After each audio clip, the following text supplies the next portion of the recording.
Okay. Okay, already. So hello everyone. So thanks for the very nice introduction, right? So I guess we are all junior lab researchers. So it's very nice that I can come here and give this talk. For me, I guess one thing you might notice is that I'm from a relatively still uncommon or unfamiliar community to you guys. So I'm from a security community. I know mostly what you guys care about, mostly in the past is more on the safety, but then the security is a different type of beast. So it's relatively uncommon for security researchers to come here to robotics like conferences. So you may not see a lot of us. So now you catch one. And then I will tell you a little bit of things that actually we also care about this kind of problems. It's just like there's a huge demand gap that it's not very easy for us to come study this kind of problems, but hopefully you can see we made some progress, and then we are looking forward to see what there are more things we can do together. So basically coming down here, I guess I will start with a gentle introduction because I guess again I'm from a different community and I'm relatively the junior, at least I think, to many of you. I'm currently assistant professor at UC Irvine. So computer science department is also maybe not that familiar to many of you. My group's name is SGuard, Autonomous and Smart System Guard. So as you can see from the name, we are trying to secure autonomous system technologies, right? So essentially we are interested in general to the technologies that are securing our new world, right? More autonomous and more intelligent. So one thing you notice that might be uncommon is that okay, I'm a security like a researcher. So one particular thing that I do in the past is the AI system network security. So that's again more CS focused, but then again.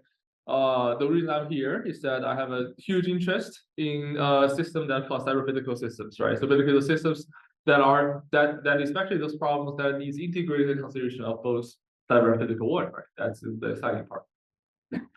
And because of that, right? So because of this interest of my focus, so naturally we notice this kind of flex systems, right? So basically this safety critical autonomous systems that are now many people call embodied AI systems, right? So I guess that's your domain. So cars, drones, and robots, right? So it's not very hard for us to notice this because clearly this is on the rise in recent years, and we see a lot of this the systems that are more commonly appearing in our daily life. So hard to ignore. And then from security researcher point of view, this is also a very exciting topic because these kind of systems, right? So for them, it's very imperative to study their security because this kind of systems, especially the AI stack, is in charge of a highly safety critical decision-making process, right? So this makes security problems having unprecedentedly high impacts on public safety and society, right? Because we notice all these kind of fatal crashes on some of the cars that we used to see commonly on the streets, right? So some of them are still there, but then causing various level of problems again and again. Yeah, and then on the left, this is in Tempe, and on the right, this is actually in California, where I'm coming from. So because also having huge concerns. So from this, right? So for us, so security is the problem that we study, but safety is the consequence, right? So basically, for those who care about safety, so I will also let you know that if you are not having security, you're not going to be safe, right? So because you cannot be safe if not secure, right? Imagine that it can arbitrarily be hacked by hackers. How to talk about safety? And actually, in the past few years, we saw malicious intentions against autonomous. Yeah, long delays. Okay, so this is the right one. So basically, I want to talk about we are talking about the security is a necessary step before we can actually reach safety. And I think the board also kind of like trying to talk about something on that, right? So for safety is not just like a one single dimensional problem. And for this, actually, malicious intention already being observed in practice, right? So actually, these are real world cases that are physical world attacks, right? Physical attacks you observe on the real streets that people are especially targeting autonomous vehicles. right? So they burn them down. They try to cause all kinds of like troubles if you watch the news. So and actually there are many other problems happening with kind of systems, and the car on the left you cannot see them often like anymore. So okay, so coming down here. So for me, in the past, actually, this has been 7 years now. If you look back, pretty much the time that I know the born. So we have been looking into various different kinds of robotic systems, so autonomous systems, or embodied AI systems. So you like about it. So what do we call, right? Three different main application domains: autonomous driving, intelligent transportation, and autonomous drones. And specifically, we look quite a bit into autonomous driving because clearly that's one of the fastest growing technology, right? In the past few years, you can see this kind of like systems getting more and more like rapidly penetrating, of course, big changes in the companies, but then also some of those states, right? So which is offering commercial service today. So for today, I'm gonna to talk about this mostly because yeah, this is again our main focus as well. So basically, to talk about system security problem of this kind of like systems that you are very familiar with, so we need to start from system model, right? Because this is how we start to formulate a realistic problem. You get a realistic security problem. Yeah, all of it.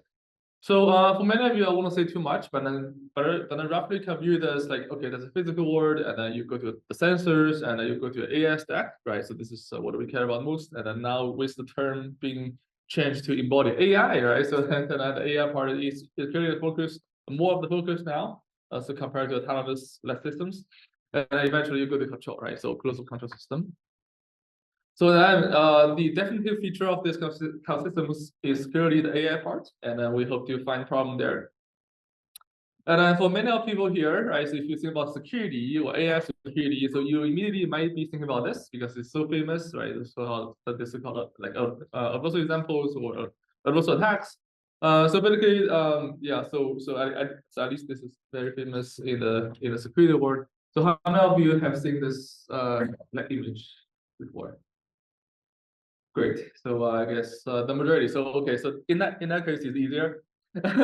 So basically, the idea is that let me just summarize. I think so. Basically, people find out that maybe since around like 12 years ago, that people find out that okay, for this deep learning models, if you just add a small amount of noise or delta x, then you will see a dramatic difference in terms of the output, like delta y, and then sometimes even more convenient than full label, right? So this is the AI security problem. So, but then from a system security researcher point of view, this problem is pretty much just a component level problem, right? Because if you look at it, so if you look at it from the system view or system context, this is only about changing the immediate input and immediate output of a specific component inside of the system, right? So for us, this is not enough because we care about system level view, and then we care about how to make such attacks to have meaningfulness at system level. So that's why we not only care about, okay, there's a problem that if for these components, if there are some delta X changes, they have a delta Y, we also care about, okay, how this delta X gets introduced into this kind of systems, right? So we also call it AI to system semantic gaps because that's not easy at all, right? So you cannot really say, okay, so I can just have this pixel level like changes supplanted by a LP norm from the physical world. That's pretty much impossible, right? So no matter whatever, so what do you use, right? And besides that, we also care about once you trigger delta Y, so how does delta Y eventually change control, right? So how can this be translated into a system level meaningful attack impacts, right? And then besides, and we also call it AI to system semantic gaps, right? So there's another thing we commonly need to address. And then also, as a system person, we also care about, okay, how about other components, right? So not just that one thing, but also many other things on the stack that are also interesting, right? So how about their security properties? Are we going to see the news that's unique? Yeah, all of that there as well. So basically, from these three directions, that's generally what drive my groups in the past 6 to 7 years. So and then basically on the stack, we have a lot of findings along the way, right? So you have like many different kinds of studies, and then for many of them, we are the first to study the security problem like at all, right? So and for some of them, there's even no prior the AI like security study. We have to start from scratch. even from the component level problem that we formulate into a system level problem. So what I will do next is that I will tell you several big findings that we have seen along the way. And this is not just my group's efforts. System security, after we start this, and a lot more works, multiple groups join these efforts. We actually have a community now. So yeah, so through this, I would say, community level efforts, we see a few attack vectors or a few security problems that have reached a particular level of realism. So I will share that with you so that you can say, okay, what's the latest status about what's practical today. So one thing, I believe many of you have seen something similar like this, right? So yeah, this is becoming something we believe to be one of the most realistic. So this is a system security conference called CCS, top tier one. So you probably see some pictures like this, starting from the panda picture to this one. You probably see it probably like in 2017, like 18, like earliest, see some news about it. So basically, what happens is that people find out that okay, so those noises, right, that can be modeled at the pixel level can actually be realized in the physical. So what you can do is that you can put this kind of like malicious stickers, maliciously colored, very weird looking, but it can fundamentally change the output. Right, for example, on the left, if you just put the stickers on top and bottom, for human, this still look like a stop sign, right? STOP, right? The shape also matches, but yeah, it's not a stop sign for machine. And on the right, so this is something doesn't look like stop sign, but yeah, it's really a stop sign for machine, right? So you can trigger this dramatic errors that make people feel it's very hard to understand, but yeah, for machine this makes total sense. So basically, this is a work 6 years ago. So that's one of the early works to push this towards system security angle. And what essentially this do is to solve the system to AI semantic gaps, right? So like what we talked before. So how this noises at the immediate input of the AI model level can actually be realized at system level, right? Okay, so in this case, this is one way, right? There's the stop sign, the traffic sign, the surfaces we putting out stickers, put on top, okay, to make it work.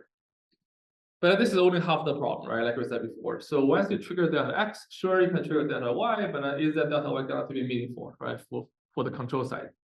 So for the paper level, this is indeed look like it's meaningful, right? So a lot of very high component level attack success rate, but actually we tried it at a system level, it doesn't mean anything at all.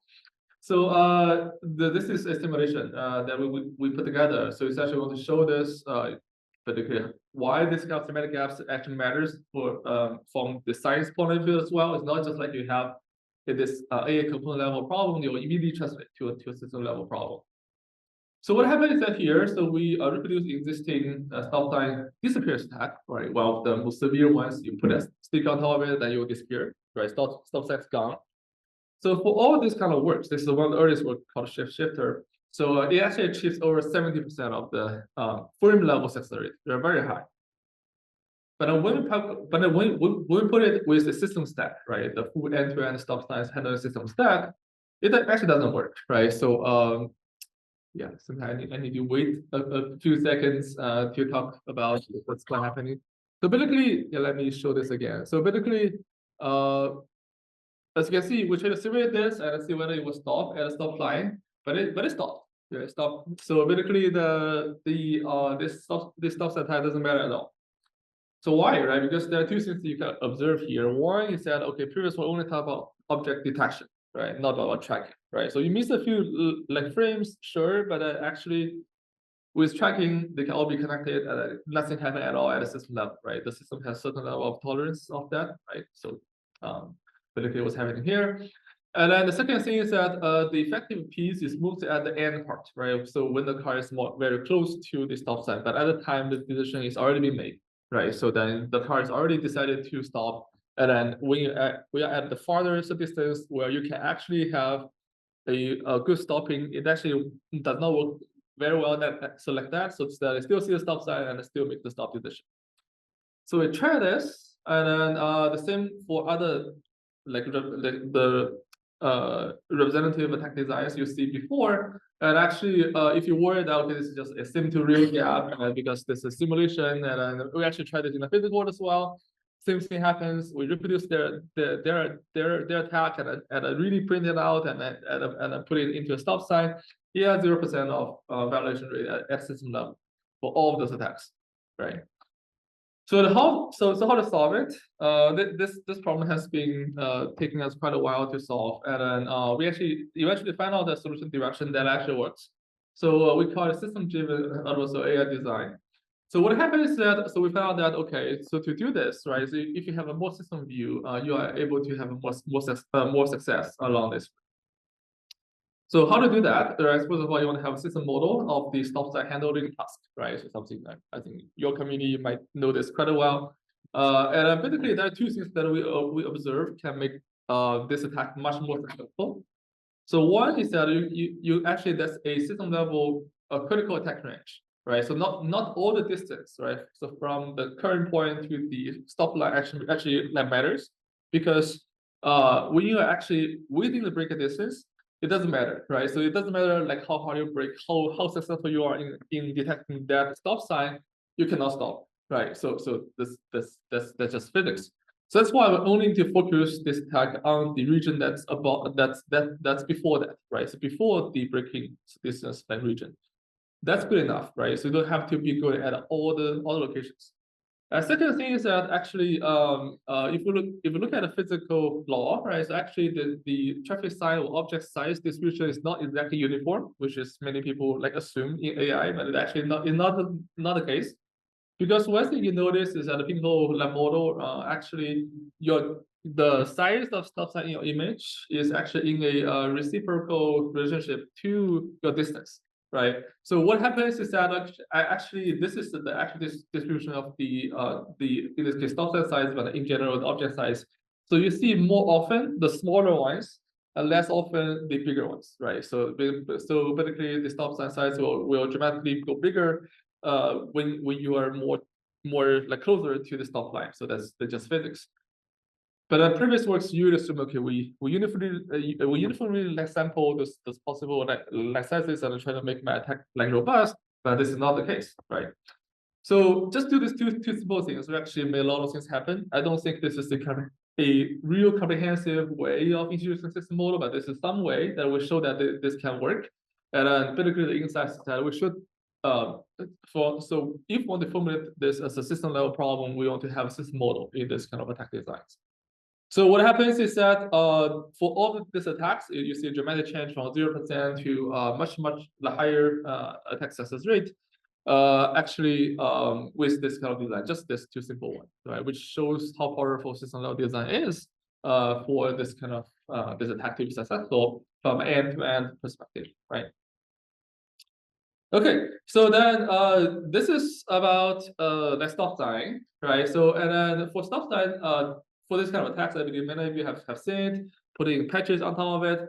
But then this kind of attacks, once we reach to this level, this is a end-to-end feasible attack now, right? So which means that we solve the system to AI gap, solve the AI to system gap, which means that this is the end-to-end system level attack, which means that you can start this attack from a system level meaningful attack vector and eventually cause a system level meaningful attack effect, right? So this is what's happening now, which makes this at least a eligible attack at a system level. But is this good enough, right? Like my title says, right? So is this practical enough? So actually, there are more we can do, right? So there's still a difference between feasible versus like likely, right?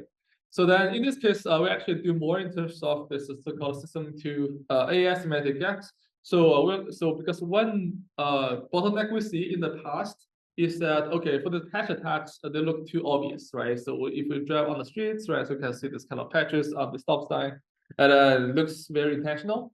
And then might be disrupted if somebody just noticed it. So can we make it fully human invisible? And this is possible. And from again something more from system security point of view, because we have a lot of attack vectors that can affect sensors in the way that not exactly in the physical world, normal object in the physical world, different objects in the physical world, or different physical phenomena in the physical world. So in this particular case, what we find out that is that if you use IR to trigger this kind of also patch, if you view it, this can make it fully human invisible. So what you are seeing here is that basically on the left, this is a human eye. You can see nothing. And on the right, this is from AV's view and on vehicle's view. And then we are using IR lights. So this is actually wait a bit. Yeah, this is actually a very brutal attack. So as you will see, because once you shine iron line on top of it, human cannot see anything, but this will just immediately change the outcome. Right. So again, this is another contribution in terms of the system to AI semantic gap, because in this case we find another attack vector in the physical world that can affect the AI inputs.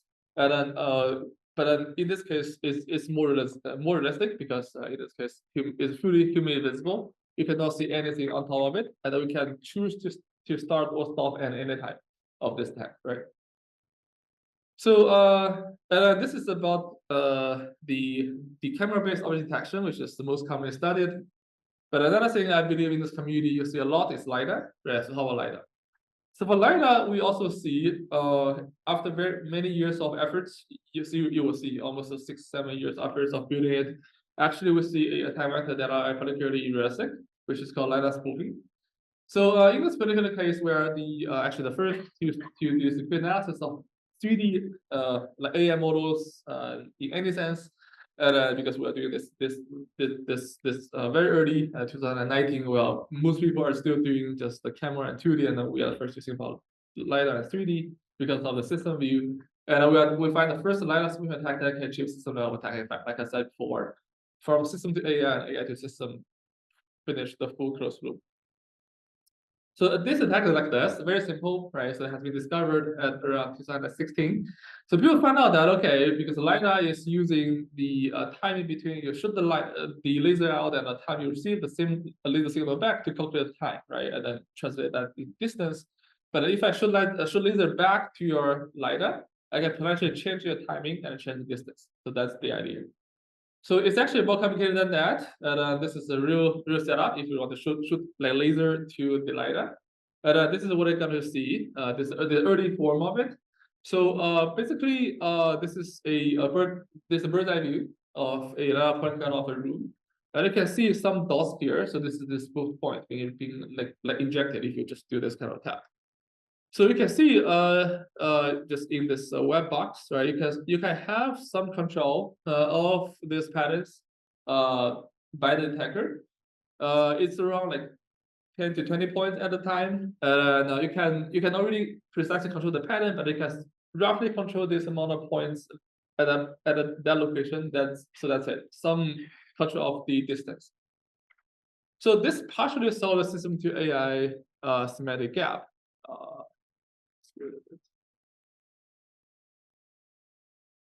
Yeah, so sometimes the delay is very long. So I'll just tell you, yeah, so here. So this partially solves the system to AI semantic gap, because previously we are trying to say, okay, how can we affect AI inputs? So this can help, but not fully, because this can only reach the sensor, but not solving the gap from the sensor to the AI inputs. So what do we do? In the end, because of the time limit, I won't tell you the full story of it, but we essentially combine this with also AI. So because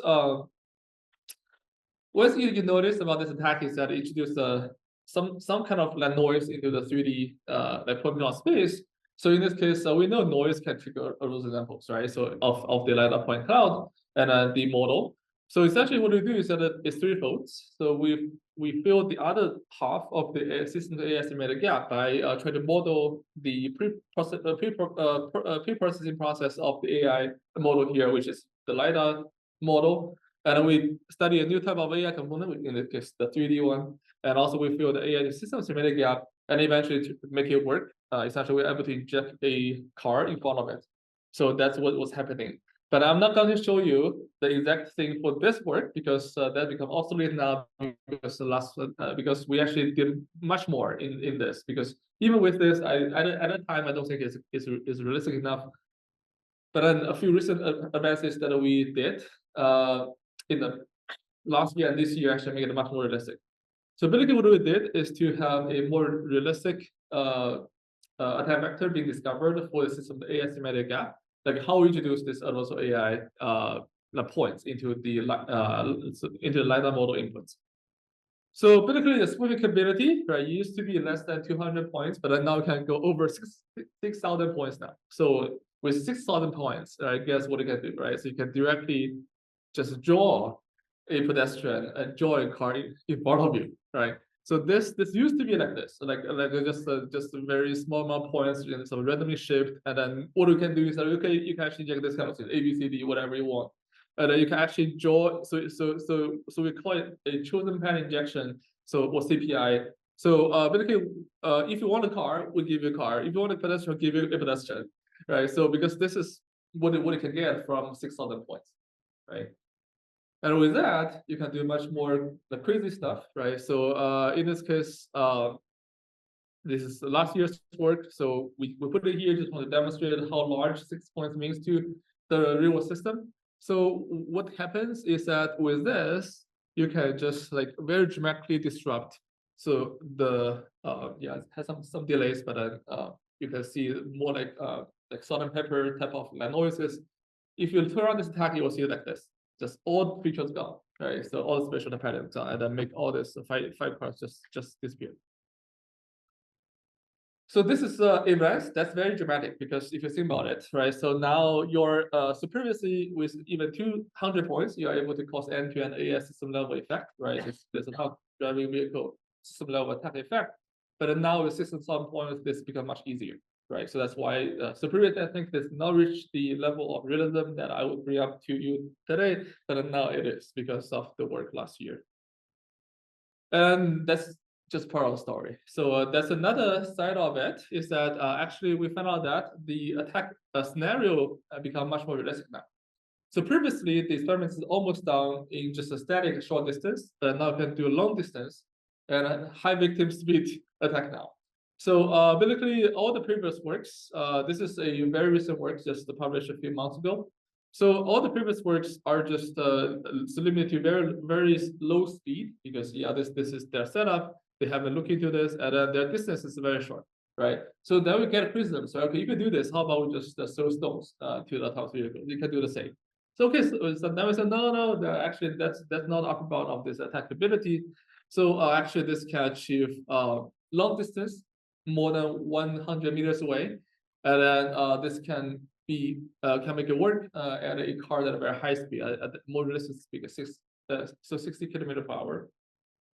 And what makes this happen is this kind of spoofing device. Yes. So basically, you need some of the devices to get the lasers that's being sending out by the victim LiDAR. Then you have more array like lasers to make the beam of the attack to be bigger. That is what it can do. So basically, all this has been shown that so far is that now last will become highly realistic. It's especially via laser shooting. So what it can do is that okay, at the 100 meters away, where the victim is at 60 kilometers per hour, then you are able to shoot your laser and track it, and then to have and to make the front view to be completely disrupted to this all salt and pepper noise. So that's what's happening now. Yeah, so this is about LiDAR, and like I said, so this is another attack vector that we think reach a particular like realism today. So another one is what we discovered in around like 4 years ago, which is what we call this universal 3D object so 3D universal 3D object attack. So yeah, it's a little bit delayed. Okay, so basically another thing that we discovered is this 3D object like attack using malicious shape. So basically what we did is that we actually performed the first study for the yes, not working well. So basically this NSF perception. So basically what's really happening here is that we found out that maliciously shaped small 3D objects, right? Like typically like rocks can just bypass both camera and LiDAR at the same time. So they will look like something like this, like a rock, maliciously shaped rock. So this is through optimization. So we didn't control it. So what's happening is that it starts as a cube. That through optimization it becomes something more arbitrary, like a rock. So then we tried out on the car, and this is what happens, right? So basically, in this particular case, even though for human eye, there's a clear object, right? So that's in the LiDAR point cloud that's being blocking this, and also that's a white object here, not in a small shape. But in this case, the car cannot see it at all. Even if it can see the pedestrian, you can see here, but it cannot see it here.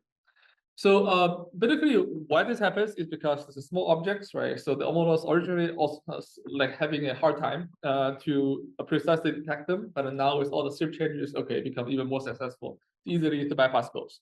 But in the real world, right, this kind of objects can mean real safety hazards because this kind of actually for this one, it's not exactly a very small one. It may look like small one from a car, but this is actually 75 centimeter in terms of all the 3 dimensions.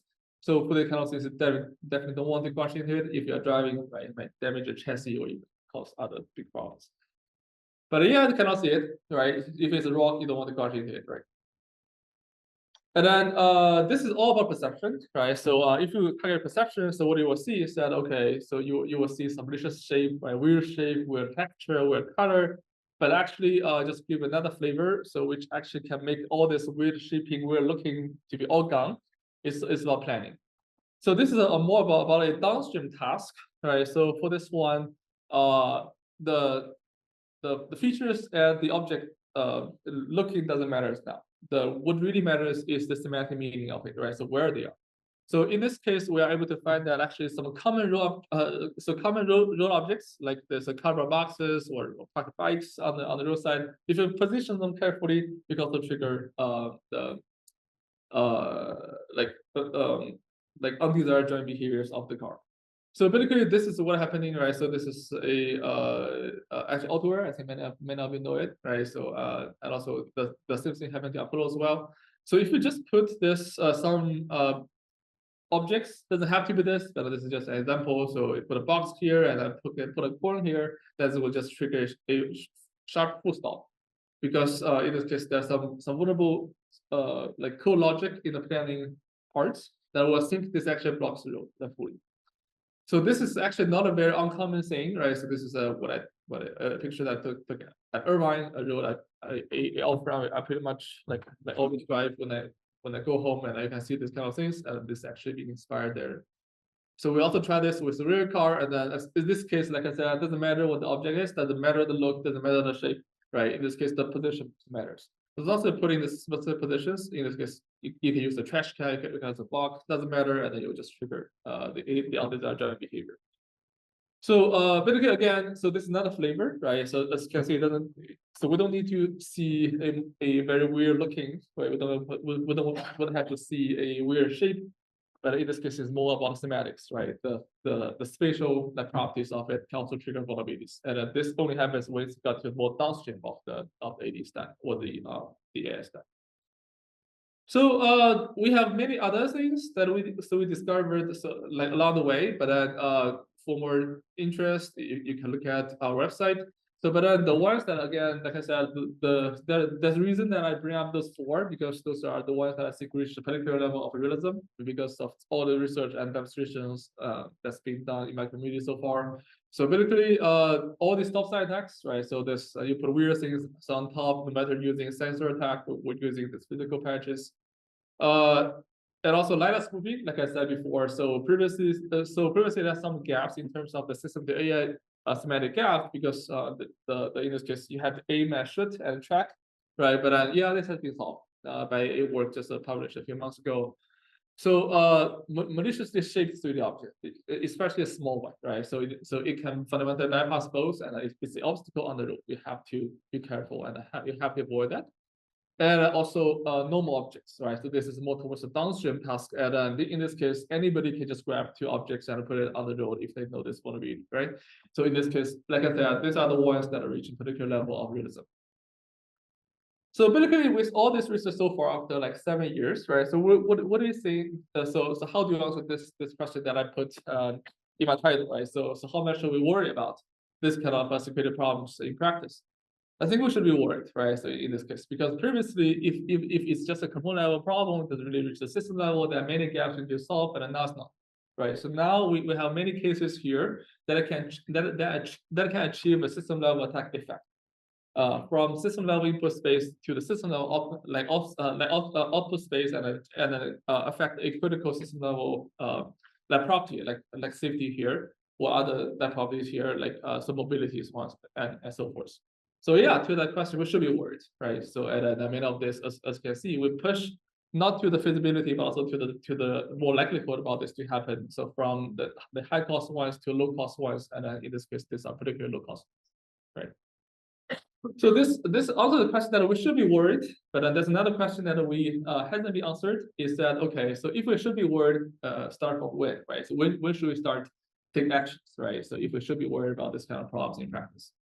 So essentially, this is about asking about like how urgent, right? Should we worry about this problem in practice, right? This is also an important problem because if we should be worried, so then for the developers, manufacturers, for the users, for policy, the makers about this kind of technology, where should we start to take action, right? So that's a critical question. So specifically, if we want to answer this how urgent question, we need to look at the commercial sectors, right? So for these systems that are already having this AD functions or this AI functions in practice, right? So that's why they are affecting real world users, and that's why those are urgent. So actually, for some of those attacks, for example, this stop sign attacks, yeah, there are actually a lot of systems that can do this function in the commercial sector. So think about your cars, right? So if you drive like Tesla, if you drive like Nissan, if you drive like Toyota, right? So yeah, you have a function called TSR, right? They can recognize the stop sign or speed limit sign or traffic sign. And actually, we did a survey of this. Actually, in the top 15 top selling car brands in the US, actually 13 out of them have this function called TSR, right? Which means that yeah, these health systems are already in the commercial sector. They are using practice. This attack can directly affect them, right? So the question is, should we worry about that now, right? For this commercial system, because we all know there's a gap so between academic work and the commercial systems, setups, right? So with this, right, this actually the fourth dimension that I want to mention, right, just to tell you about how people care about this in the system security community. So once we solve the problem of system to AI to system, and other important AI components at a system stack, then we look into the commercial sector, right? Because that's the ultimate status of realism of this kind of like problems if we care about a system level property. So with this, right? So we did a very early work. So because for the papers that are studying this, they are very rare because you need to put together like this commercial setup and then do this other kind of like testing, which is rare in the academic problem space. Yeah, but then we tried this a little bit. So last year. So basically, we did the first large-scale measurement of ADS problem in commercial systems. So what we do is very simple, right? So you just go get these cars, right? So not very like easy, but there are ways you can rent, you can borrow, but we get them, and then we put them into a testing field, and we put all this attack to the stop sign, right? So let's see what will happen, right? So this are the results, right? To the time limit, I wouldn't really give you all the details. But one thing I want to quickly ask the people here is that okay, let's say this is the setup. So I won't tell you which company like they are. We're under a agreement with them, so we don't reveal that. So like I said, even for here, so I will tell you just 4 of this are being tested. Okay, so you don't know which one, right? So then so just to give them anonymism, right? So I want to protect the companies as well. So in this case, we just give them C1, C2, C3, and C4, right? 4 type of the brands, right? You don't know which are they. 3 type of attacks that actually reach the highest realism in this problem space, right? They have tested the highest transfer attack success rate. So what do you think, right? So I want to ask you guys. So just how many of you think it will generally work, and how many of you think it generally not work? Right. So I'll start with the first one. Well, how many of you think it will generally work in commercial systems? Okay. Okay. How many of you think it will generally not work? Okay. So I think the sort of people are more optimistic. So people think that this will work, but it's not, right? So I guess essentially this is a more test about your toughness of academic that works in practice. Most of them doesn't work. Yeah, so 0%. Yeah, at all. Right. But still, it is not about all not working, right? So like I said, I'm still hiding something here, right? So what's happening here? What's happening here is actually very surprising. So actually, for 2 of them, we have 100% success rate. Very interesting, because previously, so we think even from academic works, right? So we think, okay, yeah, actually, it's a probabilistic event, right? Sometimes it's a 20%, sometimes it's a 50%, and in general, it's just 50%. Like the 50-50 chance it can work.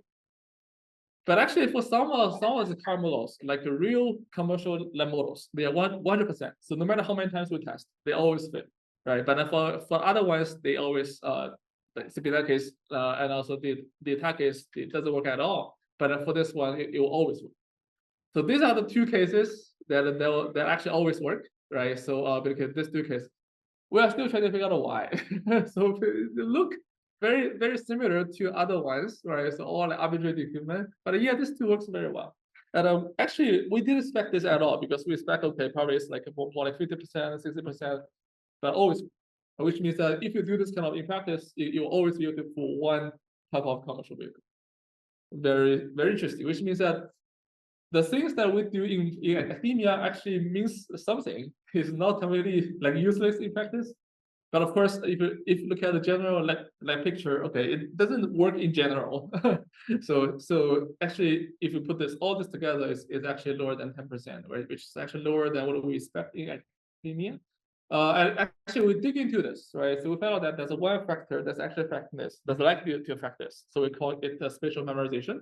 So basically, we found out that many of these cards can have a long-term memory of a one-time detection of this kind of like signs, which is actually very interesting, because we think it's always changing, but it actually is not. It would see it once and remember. So which means that in that case, it'll be very hard for hiding attacks to actually work in practice. So for more details, you can see our that paper here.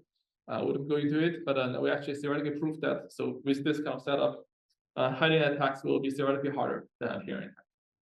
So anyway, to conclude, right? So yeah, I'll probably use a little more time because of all the technical issues, but I'll quickly do. So I guess one thing is that system security perspective, right? I think for this might be unfamiliar to many of you, right? So I want to tell you, okay, this is our perspective, right? So we care about system AI semantic gaps, AI to system semantic gaps, and many other system level important AI components. And then most importantly, in the end, is commercial systems. And also, we find a few problems that has reached a particularly high realism, right? These 4 ones that I mentioned stops the traffic sign attacks, the laser or light shooting attacks, also 3D objects with maliciously shaped, right, looking like a rock, and also normal real object attacks that are putting on arbitrarily positions, but maliciously designed in the real world. So what's next, right? So I think first of all, I think from system security point of view, so we should have more system level realism, exploration, and validation, right? So for example, other type of attacks, right? So we have 4 of them, but the other ones they have more potential, also more commercial level understanding, right? Like I said before, that's the ultimate like real system level meaningfulness of this kind of problems. We also care about defense, right? So, and also think about system point of view, we have to make the defense work from end-to-end system level as well, and also infrastructures, right? Because you want to go for a system, so it's naturally more heavyweight, right? So we need the embodied AI systems, cars, trucks, or robots here, and we need a testing facility. And then another thing that I did is a community effort. So we create a new symposium called VehicleSec and Privacy, or VehicleSec.